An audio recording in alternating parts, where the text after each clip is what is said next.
Hello students, unit first हमने complete कर ली है।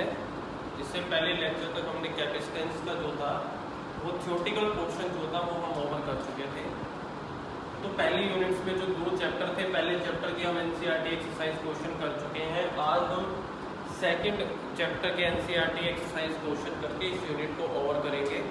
तो आप लोगों के पास एनसीईआरटी बुक्स है तो पेज नंबर और क्वेश्चन नंबर हम आपको बताते रहेंगे और साथ में हम उसको सॉल्व करते रहेंगे। तो देखिए पेज नंबर 87 पर एनसीईआरटी की जो आपकी बुकलेट है part 1 class 12 physics, page number 87 पर एक्सरसाइज है चैप्टर सेकंड की। फर्स्ट क्वेश्चन हम करने जा रहे हैं 87 पेज का। देख लीजिए आप उसमें कि दो चार्जेस जिनमें से एक की वैल्यू आपको दे रखी है Q1 जो है क्वेश्चन फर्स्ट, दो चार्जेस है।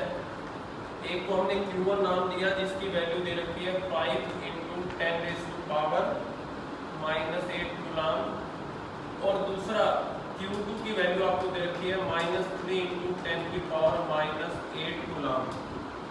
वो दोनों 16 सेंटीमीटर एक दूसरे से दूर रखे हुए हैं, या उनके बीच का जो डिस्टेंस आप कह सकते हो वो 16 सेंटीमीटर है, 16 centimetre. Then at what point on the line joining the two charges is the electric potential 0? एक चीज जो यहाँ पर नोटिस करने वाली है, इन्होंने कहा दोनों चार्जेस को जोड़ने वाली लाइन पर वो पॉइंट कहाँ होगा जहाँ पर पोटेंशियल 0 है, कहाँ होगा। इन्होंने ऐसा कुछ भी क्लियर नहीं कहा कि दोनों पॉइंट्स के बीच में, दोनों चार्जेस के बीच में वो पॉइंट बताइए या दोनों चार्जेस के बाहर वो पॉइंट बताइए। इन्होंने कहा कि उस लाइन पर, अब जो लाइन ज्वाइन करके जा रही है वो तो आगे भी प्रोसीड कर रही है, तो पॉइंट जो है वो दोनों चार्जेस के बीच में भी हो सकता है, दोनों चार्जेस से बाहर भी हो सकता है। तो हमें फिर दोनों ही केसेस करने पड़ेंगे। और इन्होंने कहा है कि इन्फिनिटी पे पोटेंशियल की वैल्यू क्या मान के चले, हम 0 मान के चले। देखिए सिचुएशन क्या कहती है, ये पॉइंट A जहां पर चार्ज Q1 रखा हुआ है और ये पॉइंट B जहां पर चार्ज Q2 रखा हुआ है और ये जो दे रखा है गैप ये है 16 सेंटीमीटर का। दो केस मानते हैं। अगर मान लेते हैं पॉइंट P यहां पर है कहीं पे, तो A से P का डिस्टेंस मान लेते हैं x, तो B से P का कितना हो जाएगा 16 - x। क्लियर है चीज। तो अगर पॉइंट कहीं बीच में है, मान लो यहाँ है कहीं भी है, तो अगर A से P का डिस्टेंस x है तो टोटल 16 था, 16 में से x गया वो B से होगा। लेकिन जो दो चार्जेस को लाइन जोड़ रही है वो तो आगे तक जा रही है। अगर वो पॉइंट यहाँ हुआ P, फिर क्या होगा, फिर हम ये मानेंगे कि A से P का डिस्टेंस अगर हम मान लेते हैं y है तो B से P का डिस्टेंस कितना होगा, y में से कितना घटा दें 16 माइनस कर दें। दोबारा समझ लीजिए, दो केस है जो बोर्ड पे रिप्रेजेंट किए गए हैं। A और B के बीच का डिस्टेंस इतना है। अगर पॉइंट बीच में लाई करता है, अगर यहाँ पर है तो A से अगर डिस्टेंस P का x है तो B से 16 - x। ये वो केस है जिसमें P अंदर होगा। दूसरा केस, अगर P बाहर है कहीं, P पॉइंट यहाँ है, तो A से अगर P का डिस्टेंस y है तो B से कितना होगा 16 तो ऑलरेडी है A और B के बीच में, तो y में से क्या माइनस कर दें 16 माइनस कर दें। अब पहला केस करते हैं इसका। If P is lie inside और between A and B, between word use करते हैं, A और B के बीच में अगर P है तो इन्होंने कहा कि फिर उस P पॉइंट पर पोटेंशियल क्या होना चाहिए 0। तो टोटल पोटेंशियल क्या है देखिए, A की वजह से जो पोटेंशियल होगा P पॉइंट पर वो होगा K Q1 अपॉन में x। यही फॉर्मूला होता है पोटेंशियल का, K Q अपॉन में R की जगह A से P का डिस्टेंस x हो गया, A पे चार्ज Q1 और ये, फिर P पे B की वजह से पोटेंशियल कितना होगा K Q2, डिस्टेंस है 16 - x, और according to question total potential क्या होना चाहिए 0 होना चाहिए आपके पास। सॉल्व करते हैं इसको, उस तरफ ले जाइए के Q1 x माइनस के Q2 16 माइनस x, के से के कैंसिल आउट हो गया। वैल्यू पुट करते हैं, Q1 की वैल्यू है 5 इंटू 10⁻⁸ और यहाँ पर हमारे पास वैल्यू माइनस साइन ऑलरेडी है। Q2 की वैल्यू है -3 इंटू 10⁻⁸ 16 माइनस x, माइनस से माइनस कैंसिल आउट, ये भी क्या हो गया कैंसिल आउट। सिर्फ क्या बचा 5/x और 3/16 माइनस x। इनको सॉल्व करोगे तो एक इक्वेशन आएगी 3x = 80 माइनस 5x और x को अगर सॉल्व करोगे तो ये आपके पास क्या आएगा 40 सेंटीमीटर आ जाएगा। एक मिनट, 40 नहीं 10 सेंटीमीटर आएगा। ये आगे प्लस का हो जाएगा 8x हो जाएगा। तो x की वैल्यू क्या आ गई 10 सेंटीमीटर। तो जो पॉइंट है वो क्या है A से 10 सेंटीमीटर और B से 6 सेंटीमीटर पे होगा। कब? अगर पॉइंट आपने कहाँ लिया है इन बिटवीन लिया है। अगर पॉइंट को आप ले लेते बाहर, second case, if point is lie outside from B, B से बाहर की तरफ है या A से इधर की तरफ हो, दोनों में सेम केस रहेगा। तो पोटेंशियल देखिए, अगर ये पॉइंट है तो A की वजह से जो पोटेंशियल है वो है के Q1 डिस्टेंस है y, B की वजह से के Q2 डिस्टेंस है y माइनस 16 और टोटल कंडीशन के अकॉर्डिंग क्या होना चाहिए 0 होना चाहिए। सेम स्टेप फॉलो करेंगे, के Q1 y उधर ले जाएंगे माइनस के Q2 y माइनस 16, के से के कैंसिल आउट, वैल्यूज पुट करिए 5 इंटू 10⁻⁸ बाय y माइनस और माइनस का 3 इंटू 10⁻⁸ y माइनस 16, ये कैंसिल आउट, माइनस से माइनस कैंसिल आउट, ये आपके पास आ गया 5/y 3/y माइनस 16, 3/5/-18 और जब सॉल्व करोगे तो ये आपके पास यहाँ से सॉल्व करके आएगा y = 47, यानी कि वो पॉइंट A से 40 है लेकिन B से कितना होगा 24। तो ये था आपके पास क्वेश्चन नंबर फर्स्ट। आपने दोनों पॉइंट बता के इनसाइड और आउटसाइड जहाँ पर वैल्यू क्या हो सकती है 0 हो सकती है। सेकंड क्वेश्चन अब हम करेंगे।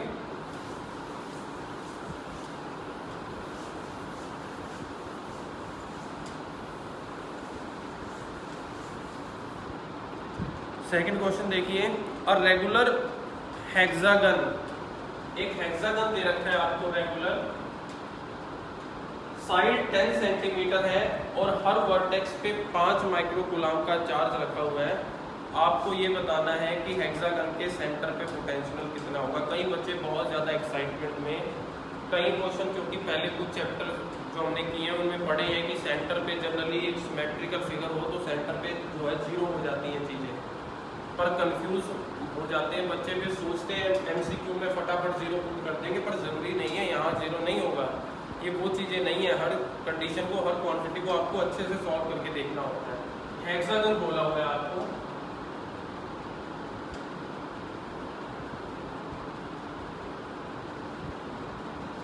हेक्सागन आपने दिया, हर साइड 10 सेंटीमीटर है, इसकी नेमिंग दें A B C D E F।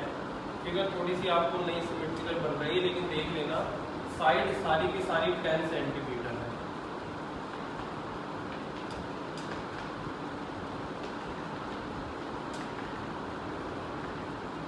ये चीज रेगुलर हेक्सागन की होती है कि जितनी साइड होती है उतना ही ये पोर्शन होता है, रेडियस जो होती है वो भी साइड के ही इक्वल होती है रेगुलर हेक्सागन में। ये इसकी प्रॉपर्टी आपको पता होनी चाहिए।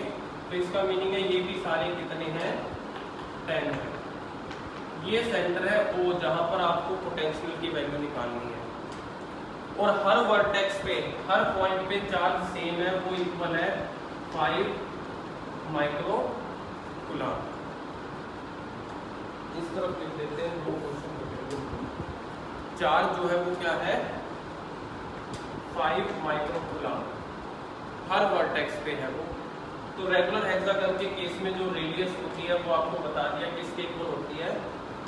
जो रेडियस है वो सारी क्या है सेम है। OA इक्वल होगा OB के, OC के, OD के, OE इक्वल OF और इक्वल कितना है 10 सेंटीमीटर यानी कि 0.1 मीटर। सारी रेडियस सेम है और सब किसके इक्वल है 10 के इक्वल है। तो आपसे पोटेंशियल पूछा गया है सेंटर पे।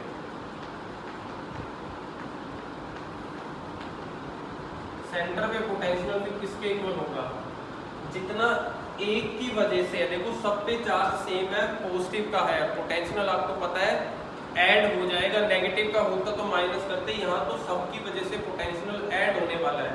तो टोटल 6 वर्टेक्स है, तो 6 से मल्टीप्लाई करके जितना पोटेंशियल एक वर्टेक्स पे चार्ज की वजह से है वो क्या होगा KQ/R।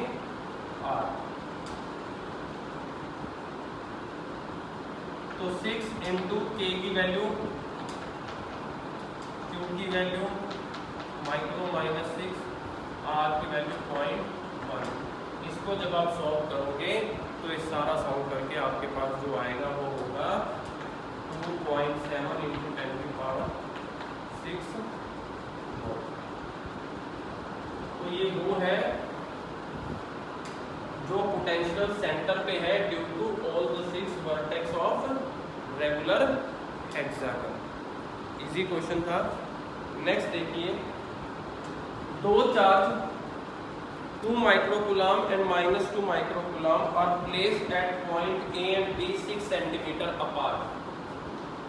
दो पॉइंट्स हैं, बीच का डिस्टेंस 6 सेंटीमीटर है, यहाँ -2 माइक्रोकूलम, यहाँ +2 माइक्रोकूलम। ये है सिचुएशन। पहली चीज तो आपको ये बतानी है कि इक्विपोटेंशियल सरफेस सिस्टम का कहाँ होगा। इक्विपोटेंशियल सरफेस वो सरफेस होता है जहां पर पोटेंशियल की वैल्यू क्या होती है सेम होती है। तो आपको ये चीज बतानी है, तो वो जो होगा मैं आपको बता देता हूँ। +2 -2, यहाँ वैल्यू अप्रोक्सीमेट सेंटर में आ जाएगी 0 पोटेंशियल। समझ रहे हो इस चीज को। तो चार्ज का यहाँ पर क्या होगा, फोर्स या जो भी इम्पैक्ट है यहाँ पर क्या हो जाएगा 0। सेम चार्ज है तो सेंटर पे इम्पैक्ट 0। तो ये वो पॉइंट है जहाँ पर जो है पोटेंशियल क्या रहेगा 0 रहेगा। और इसके ऊपर इस पॉइंट पे अगर हम कोई परपेंडिकुलर प्लेन ड्रॉ कर दें तो इस पूरे प्लेन पे परपेंडिकुलर प्लेन आपने ड्रॉ किया है, तो इस पूरे प्लेन के ऊपर पोटेंशियल की वैल्यू 0 है और इसको हम क्या बोलेंगे इक्विपोटेंशियल सरफेस बोलेंगे। तो लिख देते हैं फर्स्ट पॉइंट का आंसर।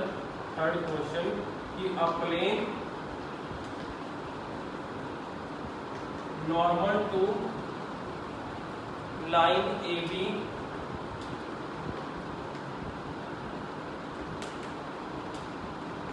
पासिंग थ्रू, जो पास कर रहा है कहां से, सेंटर में से या उसके mid point, passing through it's mid point, वो क्या है आपके पास इक्विपोटेंशियल सरफेस है। इस इक्विपोटेंशियल सरफेस, वहां पर क्या है पोटेंशियल की वैल्यू 0। तो सेम होनी चाहिए, वैल्यू 0 भी हो सकती है, इक्विपोटेंशियल तो वही होगा। तो ये हमारे पास वो है। दूसरा क्वेश्चन, डायरेक्शन बताइए इलेक्ट्रिक फील्ड की at every point on this surface. इस सरफेस पे इलेक्ट्रिक फील्ड की डायरेक्शन क्या होगी। इलेक्ट्रिक फील्ड की डायरेक्शन हमेशा पॉजिटिव से होकर नेगेटिव की तरफ होती है। ये पॉजिटिव है, ये नेगेटिव है, तो डायरेक्शन जो होगी वो इस तरफ होगी इलेक्ट्रिक फील्ड। तो लिखोगे कैसे इसको, electric field is normal,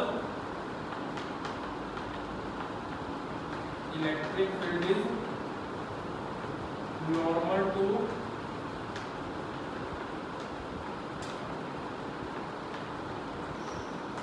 equipotential surface from कहाँ से कहाँ, A to B. Equipotential surface में नॉर्मल है और ए से बी की तरफ, ये पॉइंट ए और ये पॉइंट बी, ये डायरेक्शन है हमारे पास। क्वेश्चन नंबर 3 था ये हमारे पास, इजी था, मुश्किल नहीं है कुछ भी इसमें।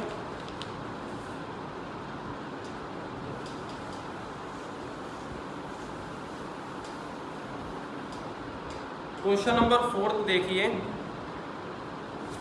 A spherical conductor of radius 12 centimetre, एक स्फेरिकल कंडक्टर आपने ले लिया जिसकी रेडियस जो है वो 12 सेंटीमीटर है और जिसके ऊपर चार्ज जो बिखरा हुआ है वो है 1.6 × 10⁻⁷ कूलम।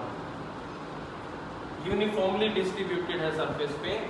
आपको 3 केस दे रखे हैं, आपको ये बताना है इलेक्ट्रिक फील्ड की वैल्यू स्फीयर के इनसाइड में क्या होगी, स्फीयर के जस्ट आउटसाइड का मीनिंग है उसके सरफेस पे, और तीसरा अगर सेंटर ऑफ स्फीयर से 18 सेंटीमीटर हम दूर ले लें तो वैल्यू क्या होगी। तो सबसे पहला जो पॉइंट है इनसाइड द स्फीयर, तो आपको पता होना चाहिए electric field inside is equal to 0, क्योंकि चार्ज इनसाइड पे क्या होता है 0। सरफेस पे चार्ज है, अंदर चार्ज ही नहीं है तो अंदर इलेक्ट्रिक फील्ड भी क्या होगी 0। बहुत सारे केस हमने अब तक इसके कर लिए हैं।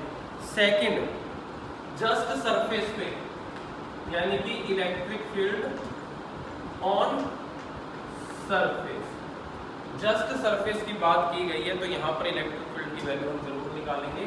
ये इक्वल होगा E = KQ/R का स्क्वायर। K की वैल्यू 9 × 10⁻⁹, Q की वैल्यू 1.6 × 10⁻⁷ और R 12 सेंटीमीटर आपको दे रखा है। इसको मीटर में कन्वर्ट करते हैं तो 12 × 10⁻² मीटर हो जाता है और इसका कर दिया आपने स्क्वायर। इसको आप लोगों ने सॉल्व कर लेना, मैथमेटिकल रह गया आपका कैलकुलेशन। सॉल्व जब सारा करोगे तो आंसर जो है वेरिफिकेशन के लिए मैं आपको बता देता हूँ, सॉल्व करके 10⁵ आंसर आने वाला है, यूनिट जो है न्यूटन पर कूलम। तीसरा केस, अगर इस सेंटर से डिस्टेंस 18 सेंटीमीटर पे किसी पॉइंट पे आपको इलेक्ट्रिक फील्ड की वैल्यू निकालनी है तो सेम प्रोसीजर रहेगा, बस R की वैल्यू यहाँ पर अब क्या हो गई 18 सेंटीमीटर, यानी कि 18 × 10⁻² मीटर। सेम वही फॉर्मूला, E = Q/R², K की वैल्यू 9 × 10⁹ 1.6 10⁻⁷ डिवाइडेड बाय 18 × 10⁻² मीटर का स्क्वायर। डिस्टेंस बढ़ गया है तो इलेक्ट्रिक फील्ड की वैल्यू पहले से कम हो जाएगी और इस बार सॉल्व करके आएगी 4.4 × 10⁴ मीटर पर कूलम। पहले से कम हो गई, डिस्टेंस बढ़ता है तो इलेक्ट्रिक फील्ड क्या हो जाती है, कम हो जाती है। बहुत ही इजी क्वेश्चन था ये आपके लिए। नेक्स्ट देखते हैं क्वेश्चन नंबर 5।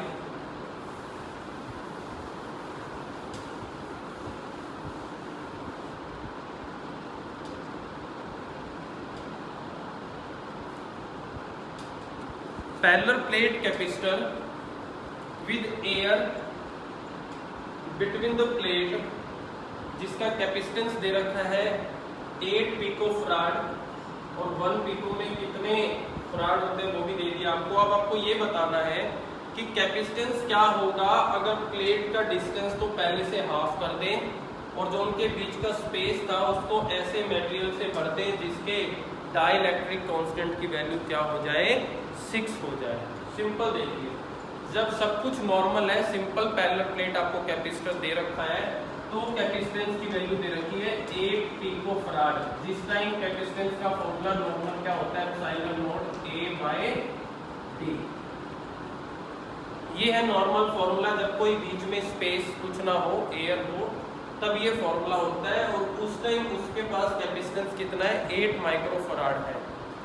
लेकिन अब सिचुएशन चेंज हो गई, जब बीच में हम कुछ डाल देते हैं उसके एयर का स्पेस नहीं रहता तो जो नया फॉर्मूला होता है वो होता है ये एप्सिलॉन मीडियम का A/d।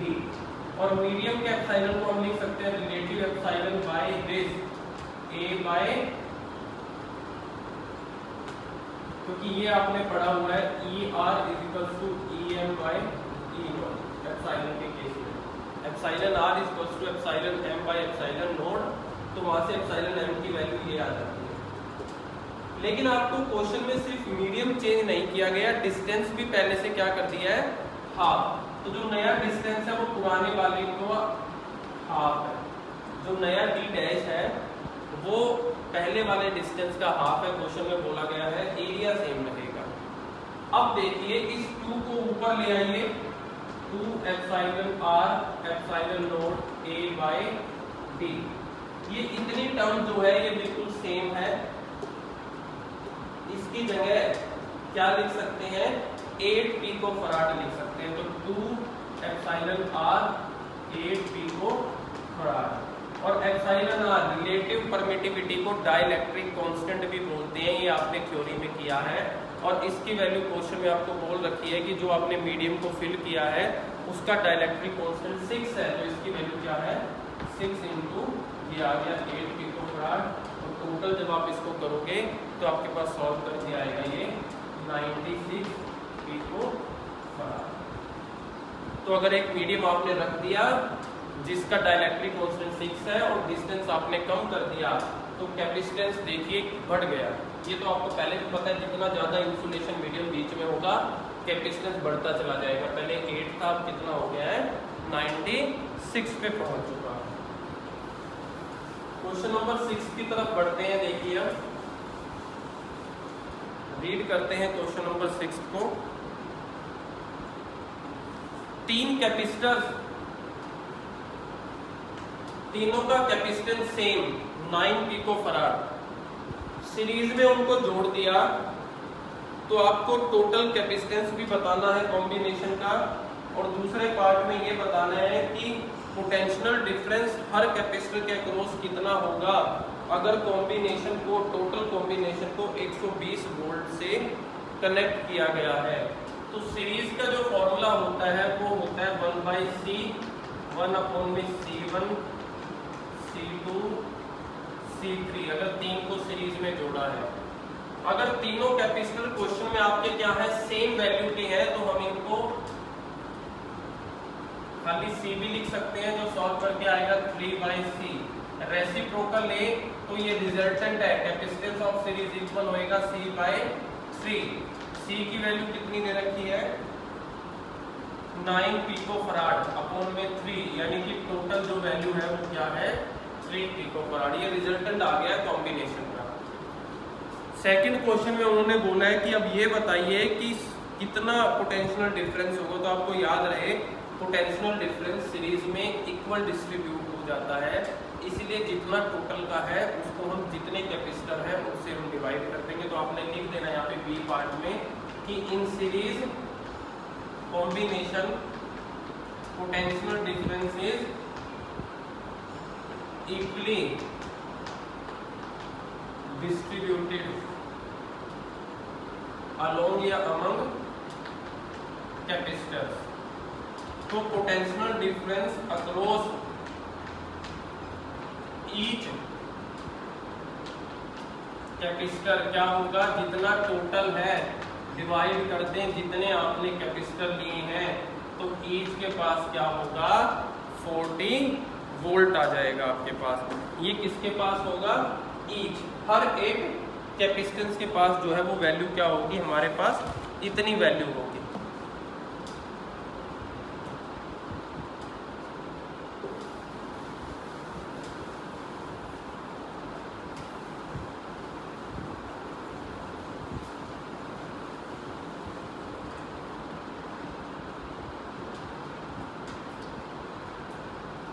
हेलो स्टूडेंट्स, आगे कंटिन्यू करते हैं हम चैप्टर 2 एनसीईआरटी एक्सरसाइज क्वेश्चंस को। अब आगे करेंगे हम कंटिन्यू। हाफ पार्ट हमने इससे पहले वीडियो में किया है, हाफ पार्ट जो है हम इस वीडियो में करने वाले हैं। क्वेश्चन नंबर 6 हमने कर लिए थे, अब हम आगे प्रोसीड कर रहे हैं क्वेश्चन नंबर 7 की तरफ।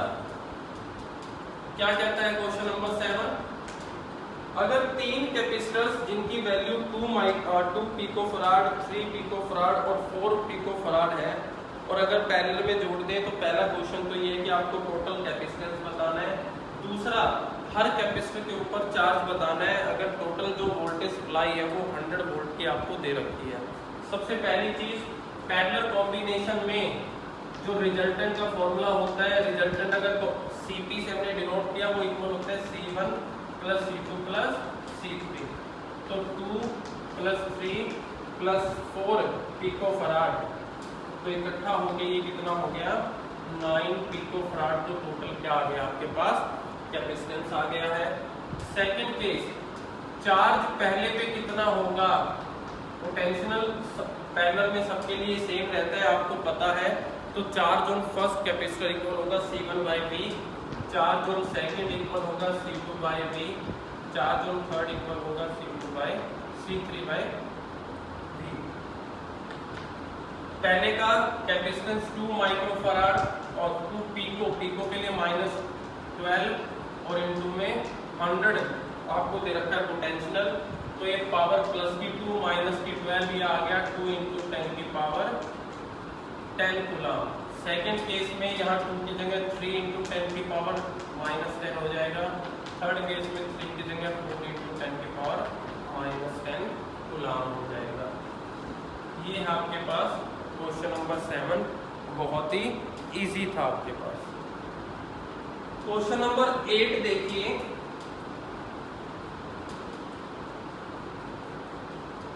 एक पैरेलल प्लेट कैपेसिटर जिसके बीच में एयर भरी हुई है,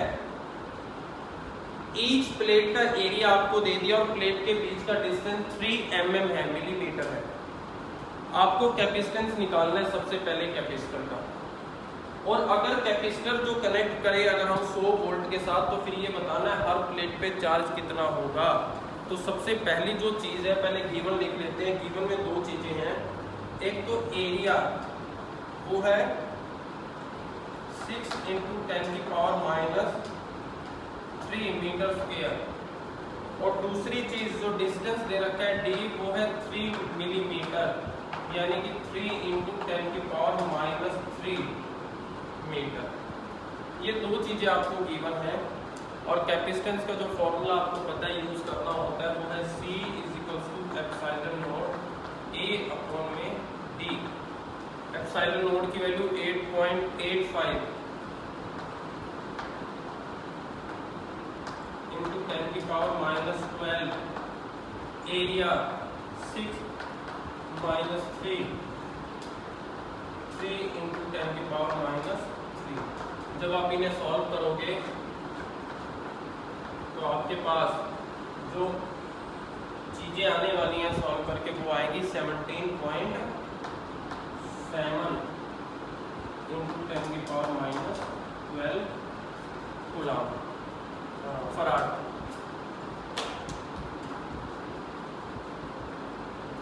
दूसरा इन्होंने कहा फिर उसके बेस पे आपको चार्ज भी बताना है कि चार्ज कितना होगा। तो चार्ज का फॉर्मूला आपको पता है, Q = Cp।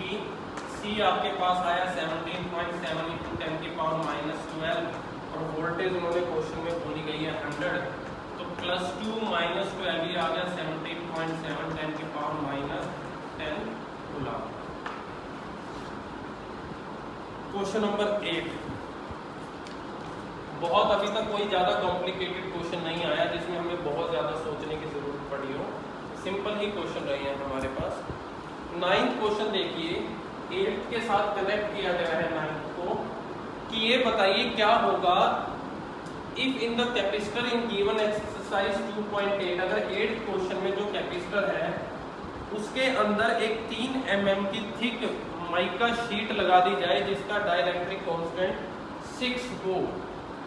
दो केसेस में, पहले केस में वोल्टेज को जुड़ा रहने दें और दूसरे केस में वोल्टेज को हम क्या कर दें, डिस्कनेक्ट कर दें।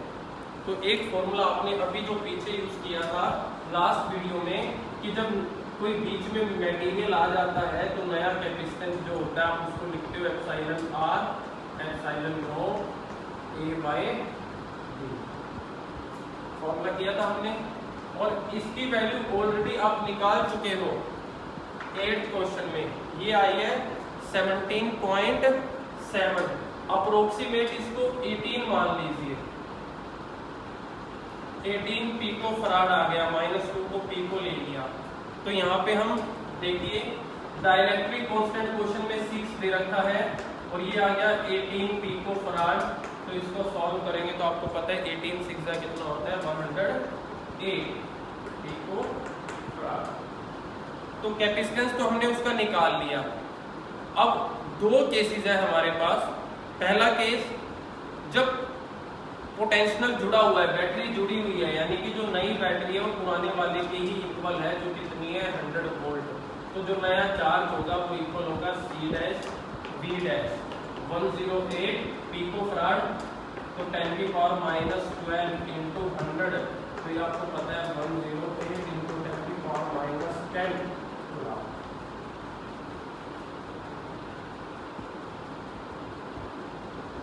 ठीक है, पहला केस।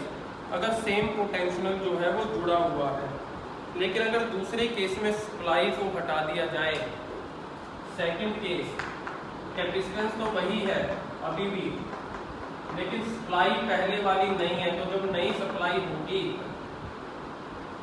तो जब शीट अंदर डाल दी तो पोटेंशियल पे फर्क पड़ेगा, पोटेंशियल डिक्रीज हो जाएगा। किस रेट से? जो पहले था उसके अपोन में डाइलेक्ट्रिक कांस्टेंट, इस रेट से पोटेंशियल जो है वो डिक्रीज होने वाला है। पोटेंशियल जुड़ा हुआ नहीं है तो पहले वाला तो डिक्रीज होगा अगर आप मीडियम उसके अंदर इंसर्ट करोगे। तो ये वैल्यू 100 थी और डाइलेक्ट्रिक कांस्टेंट 6 है, तो ये आ गया 60.6 वोल्ट। तो यहाँ पर सेकंड केस में जब बैटरी कनेक्टेड नहीं है तो वोल्टेज की वैल्यू चेंज हो गई। अब जो चार्ज आएगा वो CV 108 इंटू 10 की पावर -12 इंटू 16.6 आएगा। और इसको जब आप सॉल्व करोगे तो जो वैल्यू आने वाली है वो है 1.8 इंटू 10 की पावर -9। ये है क्वेश्चन नंबर 6। थोड़ा सा मुश्किल जो आप कह सकते हो, लेकिन इजी है, ये इतना ज़्यादा नहीं है, सोचने वाली बात है। नेक्स्ट क्वेश्चन देखिए, 10th क्वेश्चन।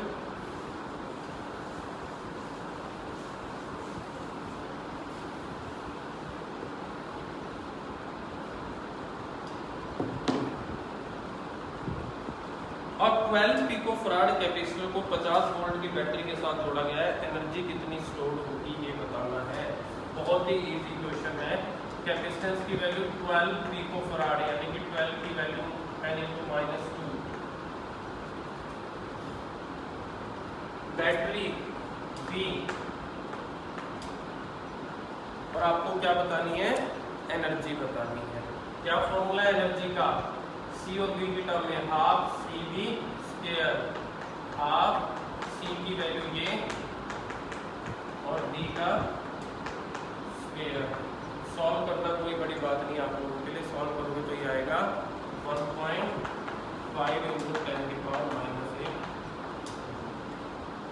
सिंपल था आपके लिए बिल्कुल। ये लास्ट क्वेश्चन एक्सरसाइज का हम करने जा रहे हैं।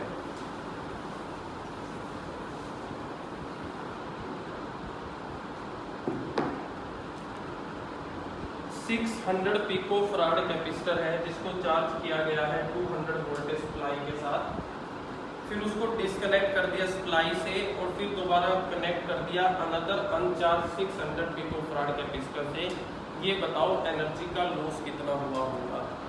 पहले गिवन लिख के चीज़ों को आपको समझ लेना है। दो कैपेसिटर दे रखे हैं, पहला भी 600 पिको फराड का, यानी कि 600 इंटू 10 की पावर -12 और ये +2 यानी कि 6 इंटू 10 की पावर -10 फराड। और दूसरा भी जो दे रखा है वो सेम वैल्यू का है। फर्स्ट केस में वोल्टेज जो है वो 100 वोल्ट दे रखी है, इसमें 100 नहीं 200 दे रखी है। लेकिन बोला है कि सेकंड केस में जब दूसरे के साथ जोड़ोगे तो जो दूसरी वोल्टेज दे रखी है वो क्या इतनी आपकी 0। ये चार चीज़ें हैं। पहले इसको इसके साथ जोड़ रखा है, चार्ज कर दिया, फिर वोल्टेज 0 करके इसको इसके साथ जोड़ दिया दूसरे के साथ। आपको बताना है एनर्जी का लॉस कितना होगा। यही चार चीज़ें आपको नोट करनी थी। लॉस का फॉर्मूला तो आपने डायरेक्ट पढ़ रखा है। क्या है? Loss in energy. जो फॉर्मूला आपने किया है डायरेक्ट वो क्या है? C1 C2 अपॉन में twice of C1 plus C2 V1 minus V2 का स्क्वायर।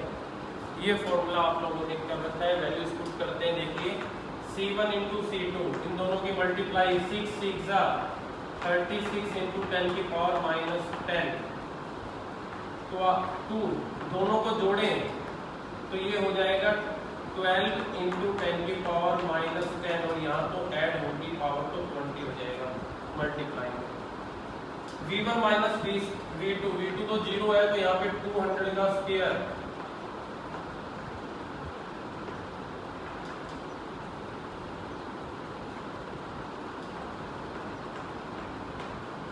सबको सॉल्व अगर आप कर लेते हो तो इजी सा आंसर आएगा सॉल्व करके, वो होगा 6 इंटू 10 की पावर माइनस 6 जूल। इतना एनर्जी का लॉस होने वाला है अगर आप क्या करते हो, एक 600 पिको फराड को 200 वोल्ट पे चार्ज करके उसके बाद डिस्कनेक्ट करके एक अनचार्ज 600 पिको फराड के कैपेसिटर के साथ उसको क्या करने जा रहे हो, अगर अटैच करने जा रहे हो। ये था चैप्टर 2 का हमारे पास एनसीईआरटी एक्सरसाइज का सॉल्यूशन पार्ट। इसके बाद हम अब नेक्स्ट वीडियो से यूनिट नंबर 2 इलेक्ट्रिक करंट जो है वो शुरू करेंगे। आपने अच्छे से न्यूमेरिकल्स की जो है वो प्रैक्टिस कर लेनी है।